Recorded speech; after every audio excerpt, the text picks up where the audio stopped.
दोस्तों, political science के 50 प्रश्नों को हम देख चुके थे। आज हम 51वां क्वेश्चन 51वां प्रश्न देख रहे हैं। लोकसभा में विपक्षी दल बनने हेतु कितने प्रतिशत सदस्यों की आवश्यकता होती है? ठीक है, लोकसभा में अगर आपको विपक्षी दल बनना है, मुख्य विपक्षी दल जो होता है, उसके लिए कम से कम 10% सदस्यों का होना आवश्यक है। ठीक है, जैसे अगर 545 सीट है तो उसमें कम से कम 55 सदस्य होना आवश्यक है। ठीक है, तो अभी वर्तमान में खूब ये विवाद भी हुआ था, क्योंकि जो मुख्य विपक्ष कांग्रेस है उसमें 45 ही सीट हो पा रही थी। ठीक है, तो 45 सीट हो पा रही थी, उसके बाद उसको विपक्षी दल का दर्जा नहीं दिया जा सका, तो उसको फिर क्या कहा गया? मुख्य बड़ा दल, मतलब सबसे बड़ा विपक्षी दल का दर्जा दिया गया। ठीक है, भारत में लोकसभा का अध्यक्ष का क्या होता है? मनोनयन होता है, चयन होता है, निर्वाचन होता है या नियुक्त होता है? ठीक है, तो अब देखो सभी सब टर्म्स को आप समझ लीजिए। मनोनयन का मतलब होता है कि मन से नियुक्त करना, जैसे राष्ट्रपति के द्वारा कला वाणिज्य के क्षेत्र के लोगों को राज्यसभा में मनोनयनित किया जाता है। मनोनीत मतलब कि मन से नियुक्त करना। ठीक है, चयन का मतलब होता है कि किसी विशेष प्रक्रिया के द्वारा चयन किया जाना उसका। ठीक है, आपसी लोगों में से, आपस में से किसी का चयन किया जाना। निर्वाचन का मतलब होता है कि वोट डाल करके नियुक्त किया जाना, जैसे आप विधायक सांसदों को निर्वाचित करते हैं, पंच सरपंच को निर्वाचित करते हैं। और नियुक्त किए जाने का मतलब होता है वहाँ पर अपॉइंटमेंट किया जाना।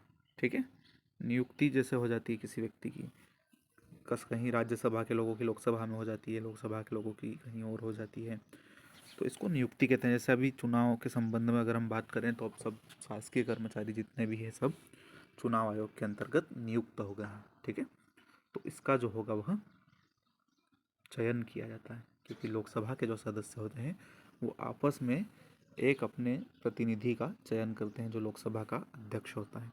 ठीक है, राज्यसभा कब भंग की जा सकती है? तो राज्यसभा कभी भी भंग नहीं होती। हर दूसरे वर्ष इसके 1/3 सदस्यों का चयन होता है। ठीक है, हर दूसरे वर्ष 1/3 सदस्य इसमें जो है रिटायर होते हैं, मतलब अपना पद छोड़ देते हैं, अपनी सदस्यता समाप्त कर देते हैं, और नए सदस्यों का चयन होता है। जबकि लोकसभा की अगर हम बात करें तो इसकी 5 वर्ष के बाद समाप्ति हो जाती है। ठीक है, संचित निधि से धन निकासी पर किसका नियंत्रण होता है? तो संचित निधि से अगर आपको धन निकालना है तो अनुच्छेद 266 के तहत आपकी संसद का इस पर अधिकार होता है। ठीक है, सभी मुख्य पदाधिकारी जैसे राष्ट्रपति, उपराष्ट्रपति, निर्वाचन आयुक्त, ये सब इन सबों का जो अपना वेतन भत्ते होते हैं वह संचित निधि पर भारित होते हैं, जिसमें सदन कटौती नहीं कर सकती। ठीक है, सदन चर्चा जरूर कर सकती है लेकिन कटौती नहीं कर सकती। लेम डेस्क सत्र क्या है?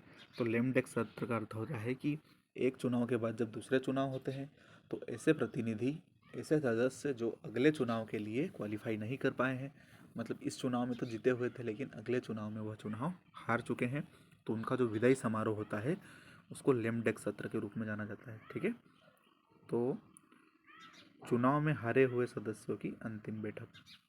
ठीक है, भारतीय संविधान देश की समस्त समस्याओं का अंतिम समाधान है।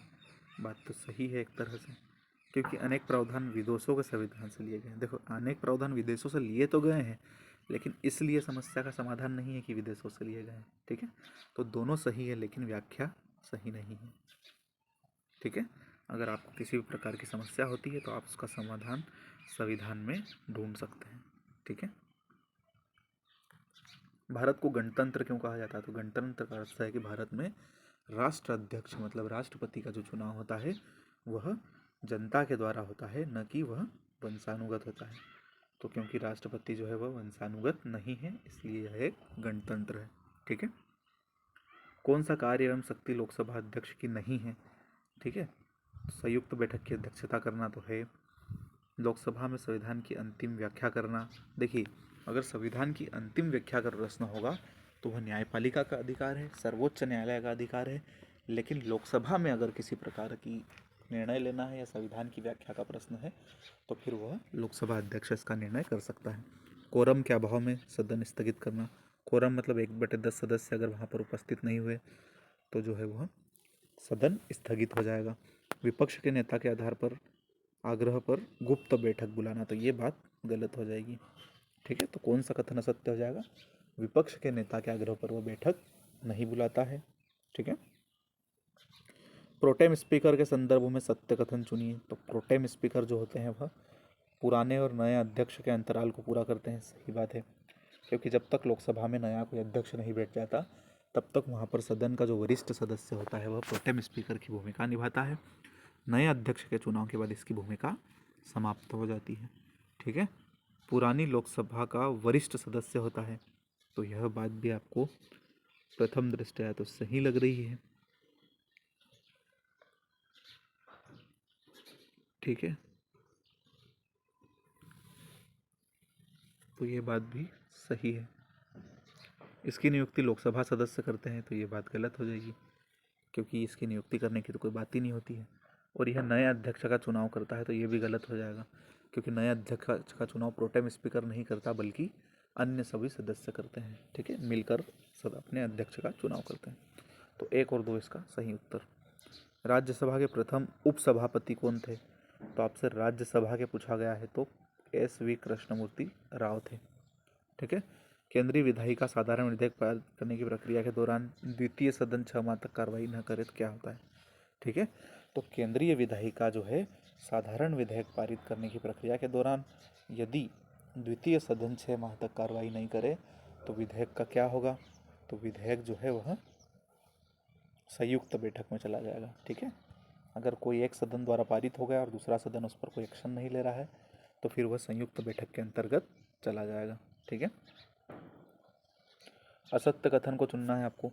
प्रत्येक धन विधेयक सरकारी विधेयक होते हैं, अतः इन्हें कोई मंत्री ही पेश कर सकता है। ठीक है, तो ये तो सही बात है, क्योंकि धन विधेयक जो होता है वो मंत्री पेश करता है, और जिसको मंत्री पेश करता है वो सरकारी विधेयक हो जाता है। ठीक है, धन विधेयक और वित्त विधेयक राष्ट्रपति की सिफारिश से केवल लोकसभा में ही पेश किया जाता है, ये बात भी सही है। धन विधेयक के संदर्भ में लोकसभा की शक्ति सीमित है, गलत है, क्योंकि लोकसभा की असीमित शक्ति है इसमें। ठीक है, और वित्त विधेयक का उल्लेख अनुच्छेद 117 में किया गया है, तो गलत कौन सा हो जाएगा? सी। सत्र का सत्रावसान करने की शक्ति किसमें है? तो सत्रावसान कौन कर सकता है? राष्ट्रपति कर सकता है। ठीक है, तो राष्ट्रपति में सत्रावसान करने की शक्ति होती है। लोकसभा का अगर विघटन हो जाए तो किसी विधेयक के संबंध में क्या संभव है? ठीक है, तो लोकसभा का अगर विघटन हो जाता है तो लोकसभा में लंबित सभी विधेयक जो होते हैं वह समाप्त हो जाते हैं। ये ही आपका सही है। ठीक है, सदन के कार्य दिवस में कौन सा अधिकतम 20 प्रश्न पूछे जा सकते हैं? ठीक है, तो कौन कौन से प्रश्न होते हैं? एक तो अल्प सूचना के प्रश्न होते हैं, तारांकित होते हैं, अतारांकित होते हैं, और एक उक्त सभी प्रश्न। तो तारांकित प्रश्न जो होते हैं उनका जवाब तुरंत सदन में देना आवश्यक होता है। अगर कोई सदस्य के द्वारा मंत्री से प्रश्न पूछा जाता है तो तुरंत लिखित में जिसका जवाब देना होता है वह तारांकित प्रश्न होता है, और अतारांकित प्रश्न वह होते हैं जिसका जवाब बाद में भी दिया जा सकता है। ठीक है, तो यह हो जाएंगे तारांकित प्रश्न। 20 प्रश्न तारांकित प्रश्न और 230 प्रश्न जो होते हैं वह अतारांकित प्रश्न पूछे जा सकते हैं। ठीक है, सदन में ध्यान आकर्षण प्रस्ताव किसके द्वारा लाया जा सकता है? तो सदन में ध्यान आकर्षण प्रस्ताव कोई भी सदस्य ला सकता है। ठीक है, कोई भी सदस्य ध्यान आकर्षण प्रस्ताव ला सकता है। ठीक है, भारतीय संविधान में किस अनुच्छेद में जो है वार्षिक वित्तीय विवरण बजट को कहा गया है? तो बजट को अनुच्छेद 112 के तहत वार्षिक वित्तीय विवरण कहा गया है। बजट शब्द का उल्लेख संविधान में नहीं है, बल्कि वार्षिक वित्तीय विवरण एनुअल फाइनेंशियल स्टेटमेंट जो है AFS इसका वर्णन है। ठीक है, अब आपको असत्य कथन चुनना है। ठीक है, भारत की संचित निधि अनुच्छेद 266 1 सही है। लोक लेखा निधि 266 2 सही है। आकस्मिक निधि 266 3 गलत है, क्योंकि आकस्मिक निधि जो है 267 में है। ठीक है, और लेखा अनुदान 116 भी सही है, तो असत्य जो है वह सी है। सरकारी उपक्रम समिति में कितने सदस्य होते हैं? तो आपको मैंने बताया था कि लोक उपक्रम समिति और सार्वजनिक उपक्रम की समिति जो होती है उसमें 22 सदस्य होते हैं, 15 लोकसभा के और 7 राज्यसभा के। ठीक है, तो 15 लोकसभा के और 7 राज्यसभा के। और प्राक्कलन समिति में 30 सदस्य होते हैं और सभी सदस्य लोकसभा के होते हैं। ठीक है, तो इसका उत्तर ए सही। अगला प्रश्न आपका, संसद के सामूहिक विशेषाधिकार में क्या शामिल नहीं है? ठीक है, तो संसद के सामूहिक विशेषाधिकार में कार्यवाही चलाने का अधिकार है, कार्यवाही के प्रकाशन का अधिकार भी है, लेकिन गुप्त बैठक को प्रकाशित करने का अधिकार नहीं है, क्योंकि आप अगर किसी प्रकार की गुप्त बैठक कर रहे हैं तो उसका प्रकाशन करने का आपको अधिकार नहीं है। निम्नलिखित में से किस विषय पर केवल राज्यसभा को ही शक्ति प्राप्त है? तो राज्यसभा को अखिल भारतीय सेवाओं के सृजन की शक्ति प्राप्त है। ठीक है, राज्यसभा किस सूची के विषय पर संसद को 1 वर्ष के लिए कानून बनाने की शक्ति दे सकती है? तो राज्यसभा जो है वह राज्य सूची के विषय में संसद को 1 वर्ष के लिए कानून बनाने का अधिकार जो है वह दे सकती है। ठीक है, तो इसका उत्तर जो होगा वह बी सही होगा, और यह अनुच्छेद 249 के तहत इसको शक्ति प्राप्त है। ठीक है, क्वेश्चन नंबर 73। ठीक है, कार्यकारी मुख्य न्यायाधीश जो है इसका वर्णन अनुच्छेद में किसमें है? तो 126 में है। एक्टिंग चीफ जस्टिस जो होते हैं वह 126 में है। तदर्थ न्यायाधीश 127 में है। सेवानिवृत्त न्यायाधीश 128 में है, और न्यायाधीशों की नियुक्ति की जो बात है वह अनुच्छेद 124 में है। तो इसका सही जोड़ी होगी 2 3 4 1, जो आपको सी में दिख रहा है। सर्वोच्च न्यायालय का उद्घाटन कब हुआ? तो सर्वोच्च न्यायालय का उद्घाटन 28 जनवरी 1950 को हुआ। अब यहाँ पर 25 और 28 में कंफ्यूज मत होना, ठीक है, क्योंकि 25 जनवरी जो है वह निर्वाचन आयोग का गठन है, और 28 जनवरी जो है वह सर्वोच्च न्यायालय का गठन है। ठीक है, तो आप इसको ऐसे भी याद रख सकते हैं कि 25 जनवरी को मतदाता दिवस मनाया जाता है। ठीक है, तो मतदाता दिवस के नाम पर निर्वाचन आयोग, और 28 जनवरी को सर्वोच्च न्यायालय। सुप्रीम कोर्ट के न्यायाधीश को हटाने का अधिकार क्या है? किस आधार पर हटा सकते हैं? संविधान का उल्लंघन कर रहा हो, ये बात भी सही है। साबित कदाचार और अक्षमता, हाँ, तो सबसे ज़्यादा सटीक जो उत्तर है आपका वह साबित कदाचार और अक्षमता होगा।